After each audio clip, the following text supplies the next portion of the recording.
Shalom, selamat pagi. Sebelum kita membuka ruang saat teduh ini, mari kita berdoa. Ya Allah Bapa, Allah yang kudus, Allah yang bertahta dalam kerajaan surga, Allah yang kami kenal dalam satu nama, Tuhan Yesus Kristus. Terima kasih Tuhan buat pagi hari yang baru ini dan anugerah kasih karunia Engkau, sehingga kami tetap dalam pemeliharaan dan penyertaan Engkau. Biarlah Roh Kudus mengurapi setiap kami Tuhan, agar video singkat ini menjadi berkat bagi hidup kami. Dan berkata-katalah dan bersabdalah melalui hamba-Mu ini, yang akan membagikan sedikit kebenaran firman Tuhan kepada setiap mereka mendengarkan, diurapi, agar dimampukan untuk memiliki hikmat akan pengertian dari apa yang akan didengar. Ya Aba Bapa, kami menyerahkan semua ke dalam tangan kasih-Mu. Dalam nama Allah Bapa, Anak dan Roh Kudus. Haleluya. Amin. Selamat pagi. Pada pagi hari yang baru hari ini, kita patut bersyukur bahwa Tuhan selalu dan senantiasa memelihara dan menyertai hidup kita. Nah, pada pagi hari yang baru ini, saya mau membagikan sedikit hikmat, yang mana hikmat ini saya dapatkan ketika saya menerima sebuah pergumulan di dalam keluarga.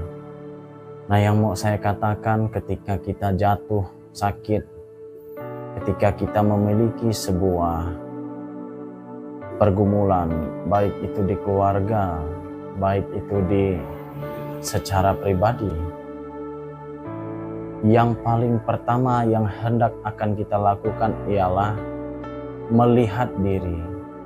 Kenapa melihat diri?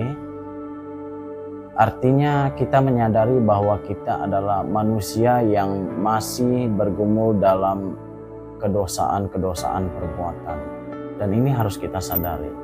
Nah, banyak kita temukan bahkan pada diri kita sendiri sekalipun, bahwasannya ketika kita mempunyai suatu masalah, kita berdoa datang kepada Tuhan, dan kita bahkan paling ngerinya lagi adalah mengatakan bahwa Tuhan tidak menjawab doa kita.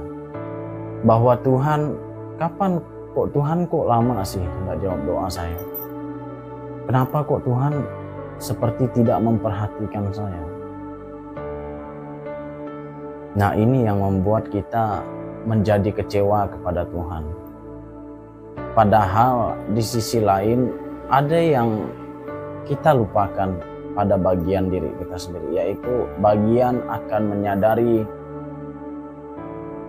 sesuatu yang menjadi penghambat doa kita itu sendiri. Nah, apa itu? Bisa jadi kepahitan, bisa jadi kejahatan dosa kita. Dosa perbuatan kita ialah yang menjadi dasar penghambat hubungan kita dengan Allah kita. Nah, itu yang terkadang seringkali kita lupakan. Padahal itu adalah dasar pokok yang menjadi penghambat sesuatu terkabulnya doa-doa kita.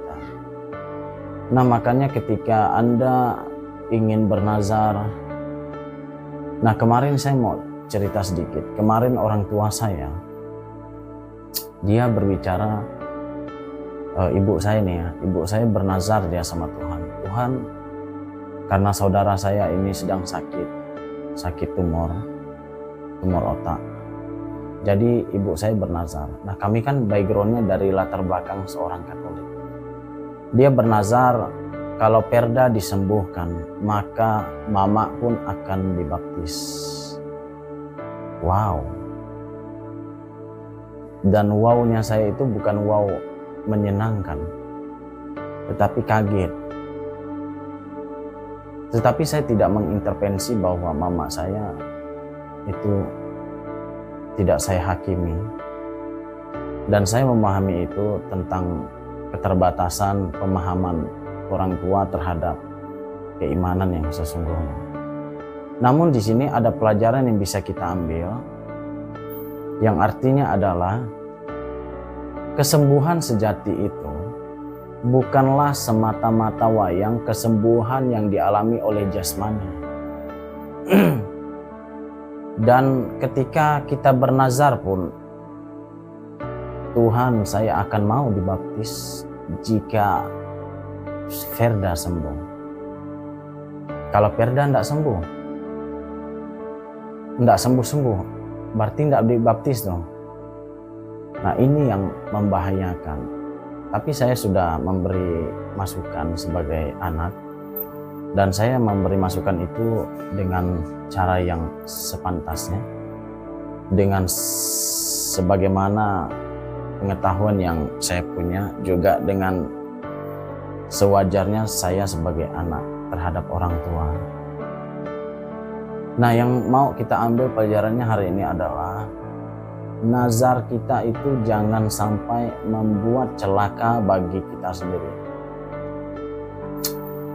Ketika doa kita tidak lahir dari iman yang benar, maka doa itu akan menjadi sebuah kesia-siaan. Saya ulangi, ketika doa kita tidak lahir dari iman yang benar, maka doa kita akan menjadi sebuah kesia-siaan.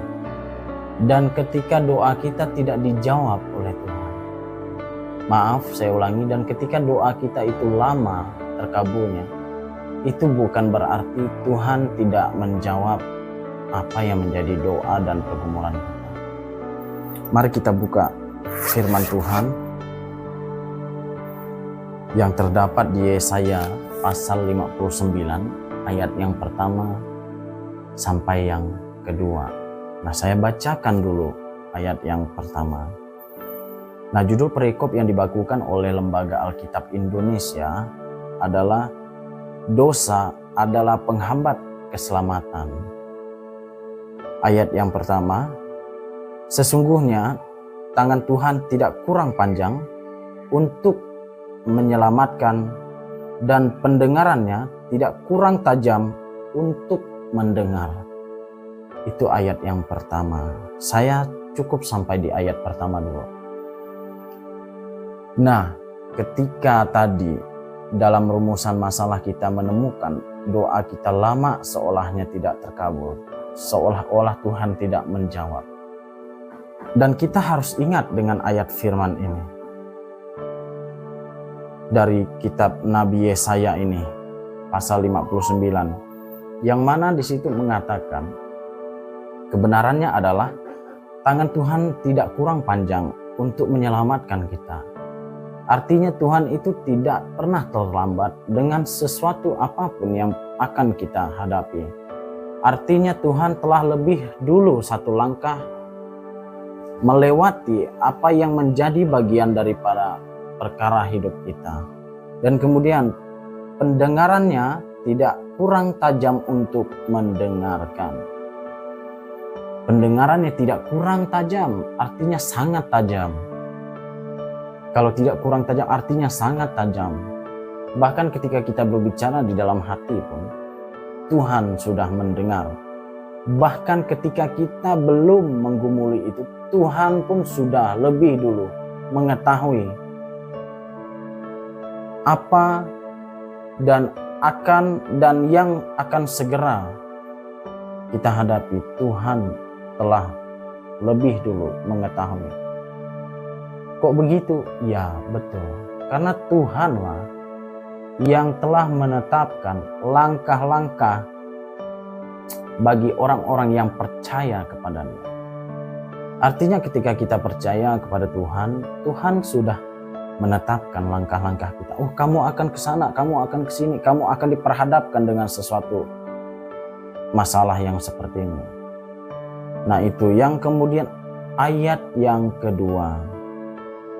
Tetapi yang merupakan pemisah antara kamu dan Allah, tetapi yang merupakan pemisah antara kamu dan Allah ialah segala kejahatanmu, dan yang membuat dia menyembunyikan diri terhadap kamu sehingga ia tidak mendengar ialah dosamu. dikatakan sangat jelas. Artinya ketika kita masih hidup dalam dosa perbuatan, baik perkataan, pikiran, hati, maka doa itu tidak betul-betul lahir dari iman yang benar. Nah, itu yang mau saya katakan tadi. Nah, hikmat ini yang mau saya sampaikan kepada saudara-saudaraku terkhususnya, supaya kita mau bersungguh-sungguh kepada Tuhan. Artinya bersungguh-sungguh ialah ada bagian tertentu yang memang harus kita tinggalkan, yang kita buang jauh-jauh, sehingga kita melakukan segala sesuatu berdasarkan apa yang diperkenankan oleh Allah. Sangat jauh dan berbeda sekali rasanya kalau kita melakukan kehendak Allah, namun tapi masih memberikan aspek di dalamnya, yaitu perkenanan yang ada di dunia. Nah, ini berbahaya. Ini sangat menjebak sekali bagi kita, dan kita tidak boleh bermain-main. Dan saya mau ajak kita buka lagi di kitab Ibrani 14.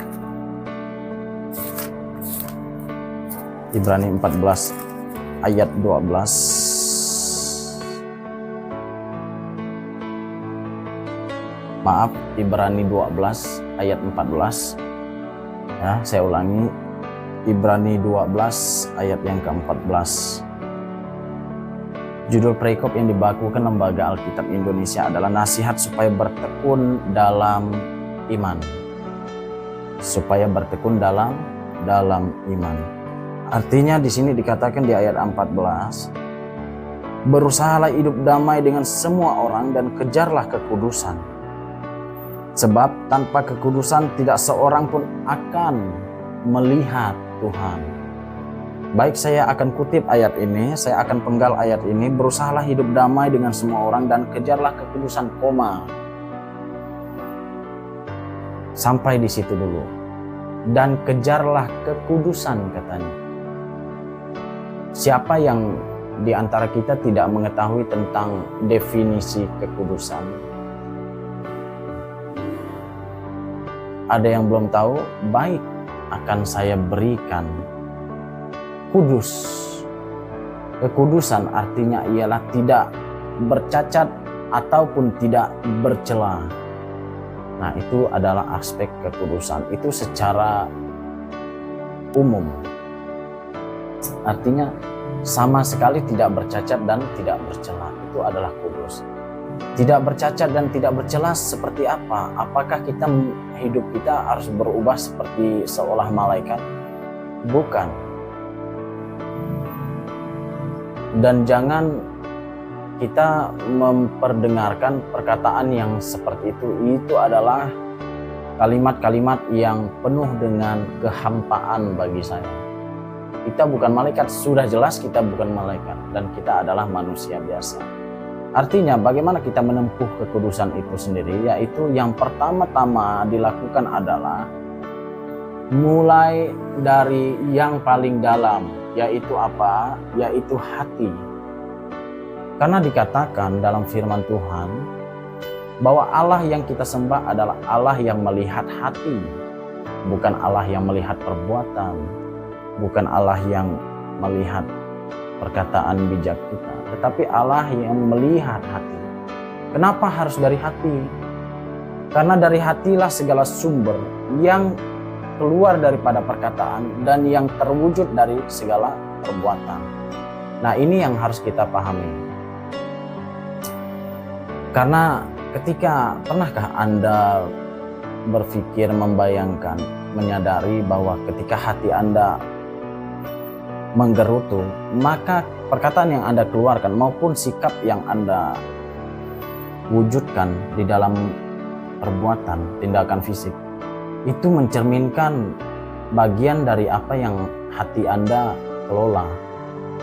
Nah, ketika hati Anda merasa senang, gembira, merasa wow, saya terpenuhi, maka perkataan dan sikap Anda menunjukkan sesuatu yang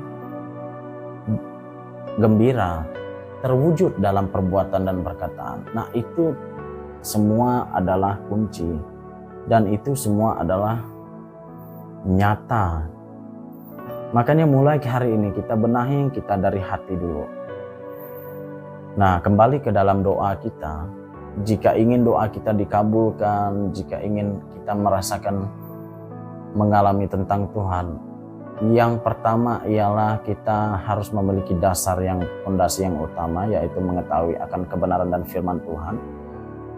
Dan yang kedua, melatih kita untuk selalu menyelidiki kitab-kitab firman Tuhan setiap harinya dan sampai seterusnya, sampai waktu hidup yang diperkenankan oleh Tuhan. Yang ketiga adalah ketika kita berdoa, mulai kita mengoreksi hati kita dulu. Kita koreksi dulu hati kita sebelum kita berdoa, supaya apa yang menjadi doa kita, yang kita ucapkan dalam kata-kata, yang kita olah dalam suatu pikiran, itu tidak akan menjadi suatu kehampaan ataupun kesia-siaan, yang sehingga nanti akan membuat diri kita kecewa sama Tuhan. Oh ya, saya hari ini punya kepahitan. Oh ya, saya hari ini punya dendam. Oh ya, saya hari ini masih bertengkar. Oh ya, saya hari ini masih tidak mengampuni salah seorang satu dengan yang lain. Ampuni semuanya itu. Bereskan dulu semuanya.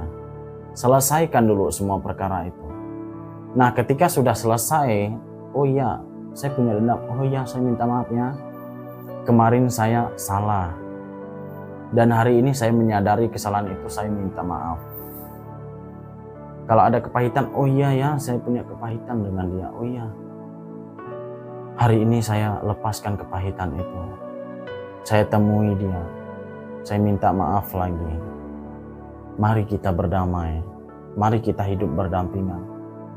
Saya sudah menyadari bahwa ini adalah perbuatan yang menyia-nyiakan hidup. Nah, setelah semua itu dilakukan, barulah kita kembali melihat hati kita lagi.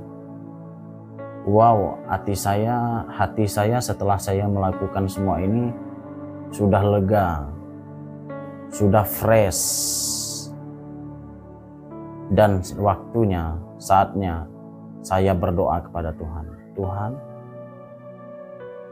pada saat berdoa, jangan lupa akui dulu kesalahan perbuatan kita, kemudian baru sampaikan apa yang menjadi permohonan kita. Maka doa itu ialah doa yang lahir dari iman yang benar.